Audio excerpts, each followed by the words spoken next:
சிறிய ஒரு விளம்பர இடைவெளியை தொடர்ந்து நிகழ்ச்சியில் இணைந்திருக்கிறோம். அடுத்ததாக நிகழ்ச்சியில் இன்றைய பத்திரிகைகளின் பார்வை என்று யாழ்குடா நாட்டிலிருந்து வெளிவரக்கூடிய 4 பத்திரிகைகளின் செய்திகளின் மேற்பார்வையோடு இணைந்திருக்கலாம். இன்றைக்கு நாங்கள் பத்திரிகைகளின் பார்வையை புதுவிதமாக பார்க்கலாம் என்றிருக்கிறோம். ஒவ்வொரு பத்திரிகையிலும் எப்படி செய்திகள் வந்திருக்கிறது என்று ஒப்பிட்டு பார்த்து கொண்டு போகலாம் அப்படி என்று சொல்லித்தான் இன்றிலிருந்து நாங்கள் நிகழ்ச்சியை அப்படி ஆரம்பிக்க போகிறோம். அப்ப இன்று ஈழநாட்டு பத்திரிகையின் பிரதான செய்தியாக ஊழல் வழக்குகளை விசாரிக்க சிறப்பு நீதிமன்றங்கள் தேவை, அரசிடம் மனோ எம்பி கோரிக்கை. நாட்டில் ஊழல் தொடர்பான வழக்குகளுக்கான சிறப்பு நீதிமன்றங்களை நிறுவுவதை ஜனாதிபதி பரிசீலிக்க வேண்டும் என தமிழ் முற்போக்கு கூட்டணியின் தலைவரும் பாராளுமன்ற உறுப்பினருமான மனோ கணேசன் தெரிவித்துள்ளார் என்றவாறு ஈழநாட்டு பத்திரிகையின் பிரதான செய்தி காணப்படுகிறது. வலம்புரி நாளிதழின் பிரதான செய்தி என்னவென்று பார்க்கலாம்.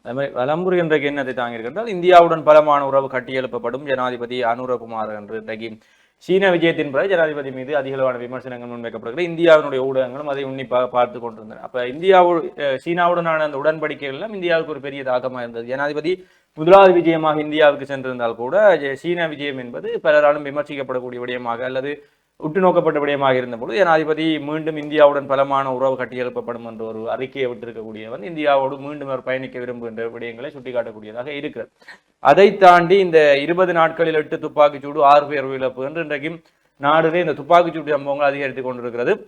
ஒவ்வொரு நாட்களும் ஏதாவது துப்பாக்கிச்சூட்டு சம்பவங்கள் இடம்பெற்றுக் கொண்டிருக்கிறது. அண்மையிலே மன்னாரிலே நீதிமன்றத்துக்கு முன்னால் இடம்பெறக்கூடிய துப்பாக்கிச்சூட்டு சம்பவம். அதைத் தொடர்ந்து ஜனாதிபதி தெரிவித்தால் ராணுவத்திடம் இருக்கக்கூடிய இந்த ஆயுதங்கள், பயங்கரமான ஆயுதங்கள் இன்றைக்கு பாதாள குழுக்களிடம் சிக்கி இருக்கிறது. ராணுவத்தில் இருந்தவர்கள் பலர் பாதாள குழுக்களுடன் சேர்ந்திருக்கிறார்கள். அந்த ஆயுதங்கள் எல்லாம் மிக விரைவிலே களைந்தெடுக்கப்படும், அது அவர்களிடம் பறிமுதல் செய்யப்படும். இந்த பாதாள குழுக்களை நாங்கள் கட்டுப்படுத்துவோம் என்று கூட கூறியிருந்தார்கள். அதே போன்று ஈழநாட்டு பத்திரிகையின் முற்பக்கத்தில் ஏனைய செய்திகளாக இந்த உத்தியோகபூர்வ இல்லத்திலிருந்து மஹிந்த வெளியேறுவதற்கு தயார், நாமல் ராஜபக்ஷ கூறுகிறார் அப்படி என்ற ஒரு செய்தி. முன்னாள் ஜனாதிபதி மஹிந்த ராஜபக்ஷ உத்தியோகபூர்வ இல்லத்திலிருந்து வெளியேற தயாராக உள்ளார் என பொதுஜன பெரமுனவின் தேசிய அமைப்பாளர் நாமல் ராஜபக்ஷ தெரிவித்துள்ளார் என்றவாறு ஒரு செய்தி இங்கே காணப்படுகிறது. அதனைத் தொடர்ந்து மஹிந்த திணற மாட்டார் அப்படி என்ற ஒரு செய்தியும் காணப்படுகிறது. மஹிந்த தொடர்பான செய்தி வலம்புரியிலும் பேசுகிறது. மஹிந்தவை பயங்கரவாதிகளுக்கு பலிக்கடாவாக்க அரசு முயற்சி, பெருமுன குற்றச்சாட்டு. மஹிந்த ராஜபக்சவை பயங்கரவாதிகளுக்கு பலிக்கடாவாக்கும் முயற்சியில் அரசாங்கம் ஈடுபட்டுள்ளதாக பொதுஜன பெருமுன குற்றம் சாட்டியிருக்கிறது. அதற்கான செய்தி வலம்புரியிலுமே பிரசுரிக்கப்பட்டிருக்கு. அதே போன்று இங்கே ராஜபக்சர்களின் படுதோல்விக்கு ஊழல் மோசடி ஆட்சியே காரணம், அமைச்சர் சுனில் குமார கமகே குற்றச்சாட்டு என்றவாறும் முன்னாள் ஜனாதிபதி தொடர்பான செய்திகளும் இங்கே 2 பத்திரிகைகளும் முற்பக்கத்தில் பிரசுரிக்கப்பட்டுள்ளது. அதேபோல மஹிந்த ராஜபக்ச வசிக்கின்ற வீட்டுக்கு மாதாந்தம் 46 லட்சம் ரூபாய் வீட்டு வாடகையாக செலுத்திக் கொண்டிருக்கிறார்கள். கொழும்பு பௌத்தலோக மாவட்டத்தில் இருக்கக்கூடிய முன்னாள் ஜனாதிபதி மஹிந்த ராஜபக்ச வகிக்கக்கூடிய வீட்டுக்கு மாதத்திற்கு 46 லட்சம் ரூபாய் செலவழிக்கப்படுகிறப்ப அரசாங்கம் இந்த முன்னாள் ஜனாதிபதிகள் பாராளுமன்ற உறுப்பினர் சலுகைகளை குறைக்கிறதுல தவறே இல்லை. 46 லட்சம் என்பது ஒரு வீடு கட்டக்கூடிய காசாக இருக்கிறது. காணி வாங்கி நாங்கள் வீடு கட்டலாம். இதே போன்று என்னும் ஒரு விடயம், எரிபொருள் வரியை குறைக்க முடியாது, ஜனாதிபதி அனுர திட்டவட்டம், எரிபொருள் மீது விதிக்கப்பட்டுள்ள வரியை குறைக்க முடியாது என தெரிவிக்கப்பட்டுள்ளதாகவும் ஒரு செய்தி காணப்படுகிறது. அதே போன்று அரிசி தட்டுப்பாடு மீண்டும் ஏற்படாது, ஜனாதிபதி அனுர உறுதி என்றவாறும் இங்கே செய்திகள் ஈழநாட்டு பத்திரிகையின் முற்பக்க செய்திகளாக இருக்கின்றது. தொடர்ச்சியாக நாங்கள் 2 பத்திரிகைகளிலும் முற்பக்க செய்திகளை பார்க்கலாம். மன்னார் ரயில் கடவை அருகில் இளம் பெண்ணின் சடலம் மீட்பு என்றவாறு ஒரு புகைப்படம் தாங்கிய செய்தி ஒன்று இங்கே காணப்படுகிறது. அதனைத் தொடர்ந்து ஊர்காவற்துறை போலீசாரின் ஏற்பாட்டில் கற்றல் உபகரண பொதி வழங்கல் நிகழ்வும் சாவகச்சேரி வைத்தியசாலையில் மாபெரும் குருதிக்கொடை முகாம் இடம்பெற்றதாக 2 புகைப்படம் தாங்கிய செய்திகளாக இருக்கிறது. அதே மாதிரி பாராளுமன்றம் ஒன்று கூடுகிறது. கிளீன் ஸ்ரீலங்கா திட்டம் தொடர்பிலும் விவாதம். கிளீன் ஸ்ரீலங்கா பிப்ரவரி மாதத்திலிருந்து ஆரம்பிக்கப்பட இருக்கிறதால் இன்றைய பாராளுமன்ற அமர்வில் இந்த திட்டம் தொடர்பான விவாதங்களும் ஆரம்பிக்கப்பட இருக்கிறது என்று கூறப்படுகிறது. அதே மாதிரி ராஜபக்சர்களின் படுதோல்விக்கு ஊழல் மோசடியே காரணம், அமைச்சர் சுனில் குமார கமக என்று அந்த செய்தி காணப்படுகிறது. ராஜபக்சர்களின் ஊழல் மோசடி ஆட்சியே அவர்களின் படுதோல்விக்கு பிரதான காரணம் என்று இளைஞர் அலுவலர்கள் மற்றும் விளையாட்டுத்துறை அமைச்சர் சுனில் குமார கமகே தெரிவித்திருக்கிறார். இது தொடர்பில் அவர் மேலும் தெரிவிக்கையில், கடந்த தேர்தல்களில் ராஜபக்சர்கள் வரலாறு காணாத வகையில் படுதோல்வி அடைந்தனர். அவர்களை மக்கள் அடியோடு நிராகரித்து விட்டனர். ராஜபக்சர்களின் ஊழல் மோசடி ஆட்சியே அவர்களின் படுதோல்விக்கு பிரதான காரணம் என்று கூறியிருக்கிறார். அது உண்மையான விடயம்தான். நாங்கள் கோகோட்டா அமைகளில் கூட இந்த ஊழல்களால் தான் அது மிக அளவிலே நிரம்பி வழிந்ததாகவும் இருந்தது. இதே செய்தான் ஈழநாட்டு பத்திரிகையின் முற்பக்கத்தில் பிரசுரிக்கப்பட்டுள்ளது. அத்தோடு இந்த யாழ்ப்பாணத்தில் இப்பொழுது பரபரப்பாக இருக்கக்கூடிய ஒரு விடயம், இந்த திருவள்ளுவர் கலாச்சார மையத்தில் மூன்றாம் இடத்திற்கு சென்ற தமிழ் மொழி அதிர்ச்சி அடைந்தாராம் அமைச்சர் சந்திரசேகர் என்றவாறு ஒரு செய்தி. யாழ்ப்பாண கலாச்சாரம் என்று இருந்த கலாச்சார மையம் திருவள்ளுவர் கலாச்சார மையம் அப்படி என்று பெயர் மாற்றப்பட்டதோடு அங்கு இருக்கக்கூடிய அந்த பெயர் பலகையில் தமிழ் மொழி மூன்றாம் இடத்தில் இருப்பது அதிர்ச்சி அளிக்கக்கூடியதாக இருக்கிறது அப்படி என்று சொல்லி அமைச்சர் சந்திரசேகர் அவருடைய ஒரு கருத்து ஒன்று இங்கே பிரசுரிக்கப்பட்டுள்ளது. அதைத் தொடர்ந்து இங்கேயும் தமிழர்கள் வாழும் பகுதியில் தமிழுக்கு முன்னுரிமை வழங்க வேண்டும் அமைச்சர் சந்திரசேகரன் வலியுறுத்தி அது தொடர்பாக அவர் பலரும் சமூக ஊடகங்கள் எழுதிட்டார். இது தொடர்பாக அமைச்சருக்கு முதலில் தெரியாண்டான் அவர் கூறுகிறார். திரை நீக்கம் செய்யும் போதுதான் எனக்கு அது தெரியும் என்றும் அவர் கூறியிருக்கிறார். திருவள்ளுவர் கலாச்சார மையம் என மாற்றியது குற்றமல்ல. யாழிற்கே உரித்தான பெயர்களான யாழ் கலாச்சார மையம் அல்லது யாழ் பண்பாட்டு மையம் என்ற பெயர் சூட்டியிருந்தால் இன்னும் சிறப்பாக இருந்திருக்கும். இது எனது தனிப்பட்ட கருத்து என்று கூறுகிறார். ஆனால் ஒரு அமைச்சருக்கு தெரியாமல் ஒரு விடயம், ஒரு நாட்டினுடைய மத்திய அமைச்சருக்கு தெரியாமல் ஒரு விடயம் நடைபெறுவது என்பது ஒரு வேடிக்கையான விடயமாகத்தான் இருக்கிறது. எனவே இது தொடர்பில் அமைச்சர்கள் அல்லது தங்களுடைய முழு கண்காணிப்புகள் கொண்டு வர வேண்டும். அதனைத் தொடர்ந்து இன்னும் ஒரு பரபரப்பாக இருந்த செய்தி என்னவென்று சொன்னால், இந்த வேலையற்ற பட்டதாரிகள் யாழில் மீண்டும் போராட்டம், ஆளுநர் செயலக வளாகத்தில் போலீசார் குவிப்பு என்ற ஒரு புகைப்படம் தாங்கிய செய்தி. அண்மையில் பல விமர்சனங்களுக்கு உள்ளாகி இருந்த இந்த போராட்டம் மீண்டும் யாழில் ஆரம்பிக்கப்பட்டிருக்கிறதாக இந்த செய்தி காணப்படுகிறது. அதோடு இன்னும் ஒன்று, நெல்லுக்கு நிர்ணய விலையை வழங்க முடியாத நிலையில் அரசு தேசிய விவசாய கட்டமைப்பு என்றவாறும் ஒரு செய்தி இங்கே காணப்படுகிறது. தொடர்ச்சியாக இங்கே பழுதடைந்த அரச பேருந்து வீதியில் தவித்த பயணிகள் நுணாவிலில் சம்பவம் என்று இந்த யாழ்ப்பாணத்திலிருந்து மன்னா சென்றிருக்கக்கூடிய ஒரு பேருந்து ஒன்று 4:30 மணி அளவிலே ஏனையின் வீதி நுணாவில் பகுதியிலே பழுதடைந்து இருந்திருக்கிறது. ஆனால் ஒரு 3 மணித்தியாலமாக 7:30 வரைக்கும் அந்த பேருந்து திருத்தப்படவில்லை என்பது பயணித்தவர்கள் வீதியை மறித்து ஆர்ப்பாட்டத்தை இலங்கை போக்குவரத்து சபைக்கு எதிராக மேற்கொண்டிருக்கிறார்கள் என்றும் அந்த சம்பவம் இங்கே பதிவாகி இருக்கு. அதை தாண்டி குறைநிறைகளை அறிய மக்களோடு மக்களாக பயணித்த அமைச்சர் போக்குவரத்து நெடுஞ்சாலைகள் துறைமுகங்கள் மற்றும் சிவில் விமான சேவைகள் அமைச்சர் பிமல் ரத்நாயக்க நேற்று திங்கட்கிழமை காலை மொரட்டுவையிலிருந்து கொழும்பு கோட்டை நோக்கி அலுவலக ரயிலில் மக்களோடு மக்களாக பயணித்தார் என்று அந்த செய்தி காணப்படுகிறது. அதை தாண்டி வாகன இறக்குமதிக்கான தடை பிப்ரவரி முதல் நீக்கம் மீண்டும் உறுதிப்படுத்தினார் ஜனாதிபதி என்றும் இலங்கையிலே உலகளவும் தடைப்பட்டிருந்த வாகன இறக்குமதி பிப்ரவரி முதல் மீண்டும் ஆரம்பிக்கப்பட இருக்கிறது என்பதை ஜனாதிபதி உறுதிப்படுத்தி இருக்கிறார்.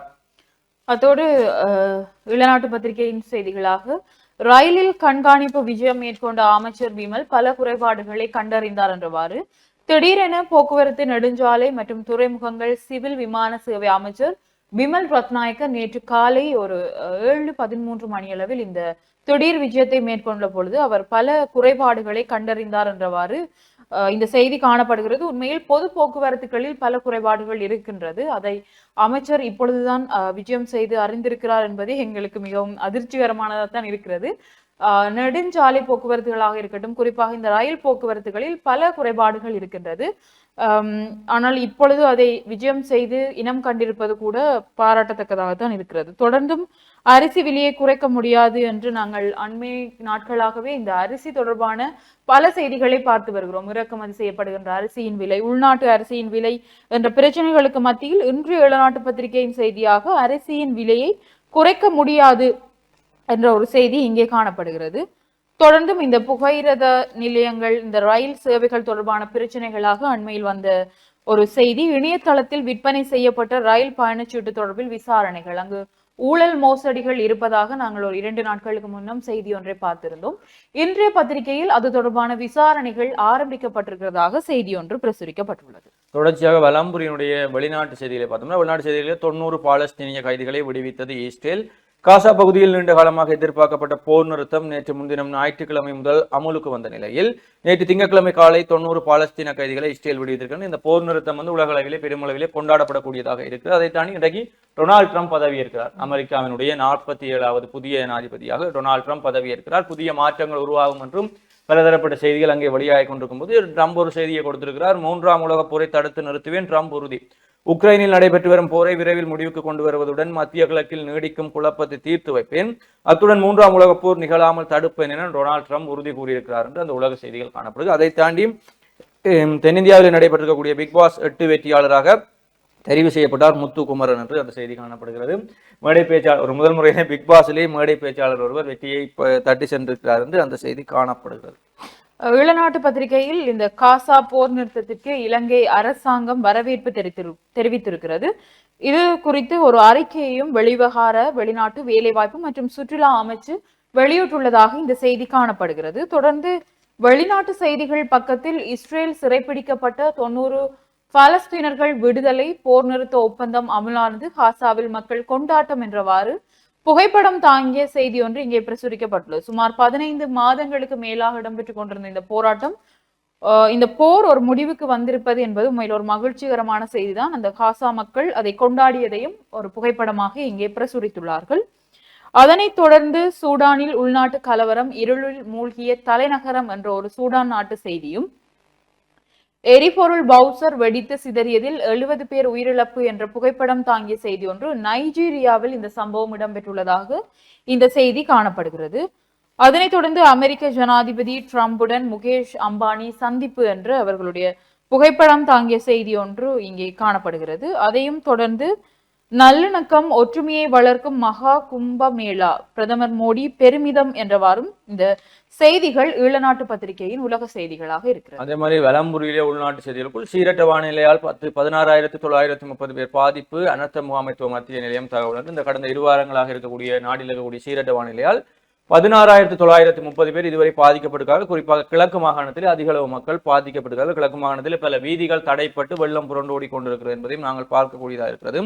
அதை தாண்டி இன்னொரு விடயம் மீண்டும் அகில திருநாயகி அம்மா அவர்கள் சாதித்து காட்டுகிறார். இந்தியாவில் நடைபெற்ற 2025 தெற்காசிய மாஸ்டர் மெய்வல்லுநர் போட்டியில் ஒரு தங்கப்பதக்கம் 3 வெள்ளிப்பதக்கத்தினை பெற்று சாதனை படைத்திருக்கிறார் ஸ்ரீ ஏயானந்த பவன் அகில திருநாயகி அம்மா. அவரை நேற்று முல்லை மாவட்ட அரசாங்க அதிபர் உமா மகேஸ்வரன் மற்றும் மேலதிக அரசாங்க அதிபர் குணபாலன் ஆகியோர் வாழ்த்தி பாராட்டுகள் தெரிவித்திருக்கிறார்கள் என்றும் அந்த புகைப்படம் தாங்கி செய்திருக்கிறது. கடந்த வருடங்களில் எல்லாம் பேசுபொருளாக இருந்து வருங்கால்களுடன் சர்வதேசத்திலே சாதித்திருக்கக்கூடிய அகில திருநாயகி அம்மா இந்த 2025 தெற்காசிய மாஸ்டர் போட்டிகளிலே சாதித்து தன்னுடைய சாதனையை நிலைநாட்டியிருக்கிறார். அவரையும் நாங்கள் கொண்டாடி தீர்க்க வேண்டிய கடமை ஈழத்தவர்களுக்கு இருக்கிறது.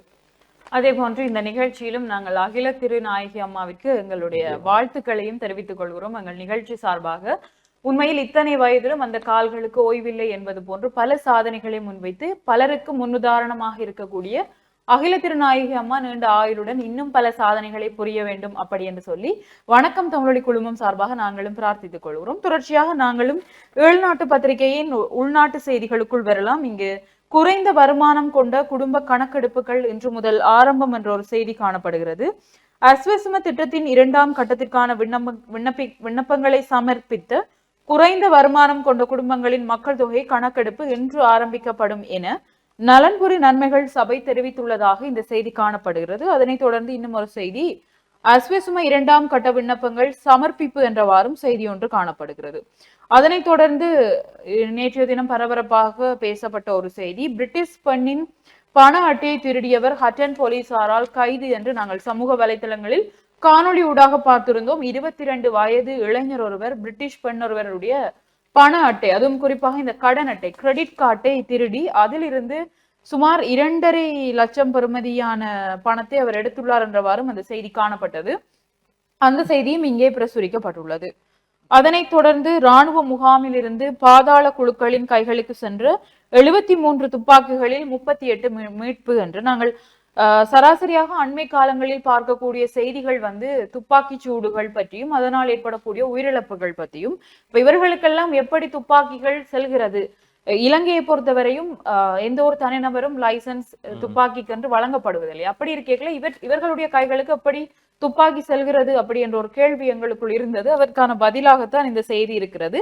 இராணுவ முகாமில் இருந்து பாதாள குழுக்களுக்கு சுமார் 73 துப்பாக்கிகள் கைமாற்றப்பட்டிருக்கிறது. அதில் 38 துப்பாக்கிகள் மாத்திரமே மீட்கப்பட்டுள்ளதாக இந்த செய்தி காணப்படுகிறது. இதே சமயம் நாங்கள் நேற்றைய தினம் ஒரு செய்தி ஒன்று பார்க்கக்கூடியதாக இருந்தது. கொழும்பில் ஒரு துப்பாக்கி சூட்டு சம்பவம், 2 இளைஞர்கள் மோட்டார் சைக்கிளில் துப்பாக்கி சூட்டு சம்பவம் ஒன்றை மேற்கொண்டதையும் பார்க்கக்கூடியதாக இருக்கிறது. ஆக மீதம் இருக்கக்கூடிய துப்பாக்கிகள் எல்லாம் இன்னும் புழக்கத்தில் இருக்கின்றது என்பதையும் இந்த செய்தி வெளிப்படுத்தக்கூடியதாக இருக்கிறது. தொடர்ந்து கிழக்கு மாகாண செய்திகளாக கிராமத்துக்குள் நுழைந்த முதலை அப்படி என்று ஒரு புகைப்படம் தாங்கிய செய்தி ஒன்று காணப்படுகிறது. இது மூதூர் ஷாபிநகர் கிராமத்தில் இடம்பெற்றுள்ளதாகவும் இந்த செய்தி காணப்படுகிறது. அதைத் தொடர்ந்து அம்பாறை மருதமுனையில் இறந்து கரை ஒதுங்கிய ஆமைகள் அப்படி என்ற ஒரு புகைப்படம் தாங்கிய செய்திகளும் இங்கே காணப்படுகிறது. நாங்கள் பல விடயங்களை பேசிக் கொண்டிருக்கிற பொழுது இந்த வன ஜீவராசிகள் மற்றும் வாயில்லா உயிரினங்களை பாதுகாக்க வேண்டிய ஒரு கடமைகளும் இருக்கிறது. நாளாந்தம் இது தொடர்பான உயிரிழப்புகளையும் நாங்கள் பார்த்து கொண்டு இருக்கக்கூடியதாகத்தான் இருக்கிறது. இவைதான் உள்நாட்டு செய்திகளாக இருக்கிறது. வலம்புரியினுடைய இன்றைய ஆசிரியர் தலைங்கமாக அப்பாவி மக்கள் இன்னமும் ஏமாற்றப்படுகின்றனர். இந்த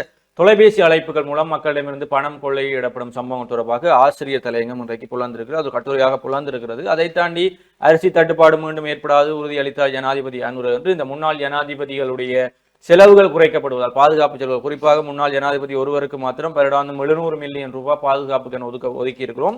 இப்படி முன்னாள் ஜனாதிபதிகள் மற்றும் பாராளுமன்ற உறுப்பினருடைய சலுகைகள் குறைக்கப்படுவதால் அதன் மூலம் கிடைக்கக்கூடிய பணத்தில் இந்த அரிசி கொள்வனவை நாங்கள் மேற்கொள்ளலாம் என்று ஜனாதிபதி உறுதியளித்திருக்கிறார். அதை தாண்டி திருவோணமலை எண்ணெய் தாங்கிகள் இந்திய நிறுவனங்களுக்கு வழங்கப்படும். ஜனாதிபதி அனுர சுட்டிக்காட்டு திருவோணமலையில் இருக்கக்கூடிய இந்த எண்ணெய் தாங்கிகள் என்று கூறுவார்கள். 99 எண்ணெய் தாங்கிகள் இருக்கின்றன. அதிலே முதற்கட்டமாக 61 எண்ணெய் தாங்கிகளை பயன்படுத்திய நிலைக்கு கொண்டு வர வேண்டும். அதற்கு இந்திய நிறுவனத்துக்கு அது வழங்கப்படும் என்று ஜனாதிபதி கூறியிருக்கிறார் என்பதை தாண்டி பொது சுகாதார பரிசோதகர்களுக்கு பற்றாக்குறை, நாடளாவிய ரீதியில் பொது சுகாதார பரிசோதகர்களுக்கு பற்றாக்குறை நிலவுவதாக பொது சுகாதார பரிசோதகர் சங்கம் தெரிவித்திருக்கிறது. அதன்படி சுமார் 1000 பொது சுகாதார பரிசோதகர்களுக்கு பற்றாக்குறை காணப்படுகிறது. இதன்போது ஆட்சேர்ப்பு முயற்சிகள் நடைபெற்று வருகின்ற போதிலும் ஆளணி தட்டுப்பாடு குறிப்பிடத்தக்க பிரச்சனையாகவே உள்ளது என அதன் செயலாளர் சமில் முத்துக்குடா தெரிவித்திருக்கிறார் என்று அந்த செய்தி காணப்படுகிறது. வலம்புரியினுடைய இந்த செய்திகள் காணப்பட்டாலும் தொடர்ச்சியாக தினக்குரல் நாளிதழோடு இணைந்திருக்கலாம். ஈழநாட்டு பத்திரிகையின் விளையாட்டு செய்திகளும் காணப்படுகிறது. 2 ஓட்டங்கள் வித்தியாசத்தில் நைஜீரியா அசத்தல் வெற்றி, அதிர்ச்சி தோல்வியடைந்தது நியூசிலாந்து அப்படி என்று சொல்லி விளையாட்டு செய்திகளும் பிரசுரிக்கப்பட்டுள்ளது. இறுதிப்பக்க செய்தியாக சாரதிக்கு மயக்க மருந்தே கலந்து பானம் கொடுத்து நகை கொள்ளை, யாழ்ப்பாண நகர பகுதியில் சம்பவம் அப்படி என்ற ஒரு செய்தி. இங்கே வாகன வாடகைக்கு எடுக்கப்பட்டு அந்த சாரதியினுடைய 5 பவுன் நகையை களவாடி இருக்கிறார்கள் அப்படி என்றவாறு இவைதான் ஈழநாட்டு பத்திரிகையின் செய்திகளாக இருக்கிறது. நாங்கள் தினக்குரல் நாளிதழின் செய்திகளும் உதயன் நாளிதழின் செய்திகளோடும் இணைந்திருக்கலாம். இனி தினக்குரல் இன்றைக்கு தலைப்பு செய்தியாக மிக விரைவில் ரணில் தலைமையில் நிழல் பாராளுமன்றம், அரசுக்கு சமனான அமைச்சரவையும் அமையும், கட்டடம் நிதி வழங்க முன்வந்த தனவந்தர்கள் 225 உறுப்பினர்கள், மாதத்தின் 8 நாட்கள் கூடும், சபாநாயகர் அவைத்தலைவராக மூத்த எம்பிக்கள், விருந்தினர்களாக முன்னாள் ஜனாதிபதிகளுக்கு அழைப்பு, வெளிநாட்டு அரச தலைவர்களும் உரையாற்ற வாய்ப்பு என்று நிழல் அரசாங்கம் அல்லது நிழல் பாராளுமன்றம் ஒரு அமைக்கும் முயற்சியிலே ரணில் ஈடுபட்டு கொண்டிருக்கிறார். அரசியல் நரி என்று கூறக்கூடிய ரணில் நிழல் பாராளுமன்றம் அமைப்பது உண்மையிலேயே இது ஏதாவது ஒரு விளைவை ஏற்படுத்தும் என்று அரசியல்வாதிகள் இன்றைக்கு விமர்சித்துக் கொண்டிருக்கும் பொழுதும் சட்டங்களை பின்பற்றாத வடக்கு மாகாண மக்கள் என்று வடமாகாண சிரேஷ்ட பிரதி போலீஸ் மாதிபர் அவர்கள் நேற்று வேலனை மத்திய வேலூர் இடம்பெற்ற கற்றல் உபகரணங்கள் வழங்கும் செயற்பாட்டிலே கூறியிருக்கிறார். அதை தாண்டி திருவள்ளுவர் கலாச்சார மையம் பெயர் மாற்றியது குற்றமில்லை, அனுரவின் புதிய தமிழ் அமைச்சர் விளக்கம் என்று அந்த செய்தி காணப்படுகிறது. உதயன் பத்திரிகையின் பிரதான செய்தியாக திருவள்ளுவர் கலாச்சார மத்திய நிலையத்தில் தமிழுக்கு 3ஆம் இடம், தவறான நடவடிக்கையை அமைச்சர் சந்திரசேகரன் தெரிவிப்பு அப்படின்னு சொல்லி நாங்கள் ஏலவே விரிவாக பார்த்த செய்திதான் இன்றைய உதயன் நாளிதழின் பிரதான செய்தியாக இருக்கிறது. அதனைத் தொடர்ந்து மன்னார் படுகொலிகள் குற்ற ஒப்புதலை வழங்க சந்தேக நபர்கள் சம்மதம் அப்படி என்று சொல்லி அந்த குற்றம் தொடர்பாக 3 சந்தேக நபர்கள் கைதாகி இருந்த நிலையில் அவர்கள் நீதவான் முன்னிலையில் குற்ற ஒப்புதல் வாக்குமூலம் வழங்குவதற்கு தயாராக உள்ளார்கள் அப்படி என்ற ஒரு செய்தியும், மன்னாரில் பெண்ணொருவர் சடலமாக மீட்பு என்ற ஒரு செய்தியும் இங்கே கட்டமிடப்பட்ட செய்திகளாக காணப்படுகிறது. அதைத் தொடர்ந்து நாடக உலகின் பிதாமகன் குழந்தை சண்முகலிங்கம் தீயுடன் நேற்று சங்கமம் அப்படி என்று அவருடைய புகைப்படம் தாங்கிய செய்தி ஒன்று இங்கே காணப்படுகிறது. அதை தாண்டி தினக்குரல் நாளிதழிலே தேராவில் மாவீரர் துயிலுமில்லத்தை விடுவியுங்கள், அனுரஹரணிக்கு மகஜர் என்று 2500 பேர் அந்த கையொப்பமிடப்பட்ட மகஜரை நேற்று ஆளுநர் மூலம் ஜனாதிபதி அனுர மற்றும் பிரதமர் ஹரணிக்கு அனுப்பி வைத்திருக்கிறார்கள். அந்த தேராவில் மாவீரர் துயிலுமில்ல பணிக்குழுவினர் 2500 பேருடைய கையொப்பங்களுடன். அதை தாண்டி இந்த மக்களோடு மக்களாக பயணித்த அமைச்சர் என்று அமைச்சருடைய ரயில் பயணம் தொடர்பான புகைப்படங்களும் வந்திருக்கிறது. மீண்டும் அரச வேலைதாரங்கள் யாழில் நேற்றும் போராடிய வேலையற்ற பட்டதாரிகள் என்று அவர்களுடைய நோக்கம் சரியாக இருக்கிறது. அந்த அவர்கள் பயணிக்கிற பாதை திசை இடங்களிலே சமூக வலைதளங்களிலே விமர்சிக்கப்பட்டாலும் அவர்களுடைய போராட்டம் நியாயமாகத்தான் இருக்கிறது. அதை தாண்டி வனவளம் கையகப்படுத்திய மக்களின் காணிகளை விடுவிக்க நடவடிக்கை, சுற்றாடல் அமைச்சு உறுதி என்ற செய்தியும் காணப்படுகிறது. காலாவதியான உணவுகள் வியாபார நிலையங்களுக்கு யாழ் நீதிமன்றம் அபராதம் என்று இந்த காலப்பகுதியிலே குறிப்பாக காலாவதியான உணவுகள் பல உணவகங்களிலே விற்பது கண்டுபிடிக்கப்பட்டு அபராதங்களும் விதிக்கப்பட்டு கொண்டிருக்கும் பொழுது நேற்றும் யாழ் நீதவான் நீதிமன்றத்திலே இந்த அபராதங்கள் விதிக்கப்பட்டிருக்கிறது. 5 பல்பொருள் விற்பனை நிலையங்களுக்கு இந்த அபராதங்கள் விதிக்கப்பட்டிருக்கிறது. அதே போன்று உதயன் நாளிதழின் ஒரு முக்கிய செய்தியாக இந்த மருத்துவ உதவியாளர்களுக்கு இனிமேல் அதிகாரப்பூர்வ பட்டம் அப்படின்ற ஒரு செய்தி காணப்படுகிறது. மருத்துவமனை உதவியாளர்கள், பராமரிப்பாளர்கள், கேர் கிவர் அப்படி என்று சொல்லக்கூடிய அதிகாரப்பூர்வ பட்டத்தை பயன்படுத்த சுகாதார சேவைகள் பணிப்பாளர் அனுமதி வழங்கியுள்ளார்.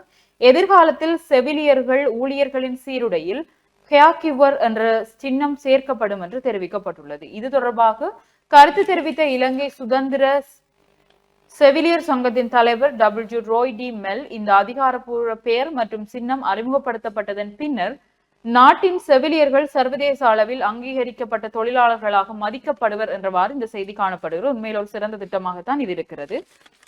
அதை தாண்டி இன்றைக்கு சூதாட்ட நிலையங்களிலிருந்து அரசுக்கு செலுத்த வேண்டிய வரி நிலுவை 262 கோடி.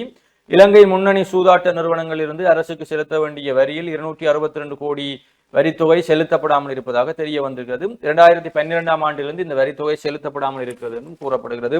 அதை தாண்டி யாழ் கலாச்சார மையத்தின் பெயர் மாற்றம் மக்களுக்கு தெளிவுபடுத்தப்பட வேண்டும். முன்னாள் அமைச்சர் டக்ளஸ் தேவானந்தா இந்த கலாச்சார மையத்தினுடைய பெயர் மாற்றம் தொடர்பாக முன்னாள் அமைச்சர் டக்ளஸ் தேவானந்தா அவர்கள் அதுக்கு மக்களுக்கு இந்த அரசாங்கம் தெளிவுபடுத்த வேண்டும் என்ற செய்தியையும் கூறியிருக்கிறார்.